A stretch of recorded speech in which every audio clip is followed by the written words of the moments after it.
In the light off history ইতিহাসের আলো YouTube চ্যানেলে সবাইকে শুভেচ্ছা জানিয়ে শুরু করছি। 1858 সালের আইন, এবং এই 1858 সালের আইন অনুযায়ী ভারতের প্রথম ভাইসরয় হলেন তৎকালীন গভর্নর জেনারেল লর্ড ক্যানিং, এবং প্রথম ভারত সচিব হলেন আর্ল স্ট্যানলি, যিনি কিনা আর্ল অফ ডার্বি এখান থেকে এসেছিলেন।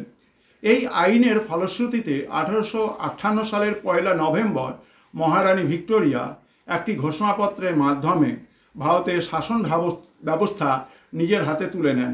এইভাবে ব্রিটিশ ভারতে আরও গুরুত্বপূর্ণ ব্রিটিশদের পার্লামেন্ট বা রাজা রানীর পক্ষে ব্রিটিশ পার্লামেন্টের শাসন ব্যবস্থা কায়েম হয়, এবং এই সময় সামাজিক, অর্থনৈতিক, ধর্মীয় ক্ষেত্রে গুরুত্বপূর্ণ কিছু সিদ্ধান্ত নেওয়া হয়। সত্যবিলোপ নীতির ক্ষেত্রে কিছু গুরুত্বপূর্ণ সিদ্ধান্ত নেওয়া হয়।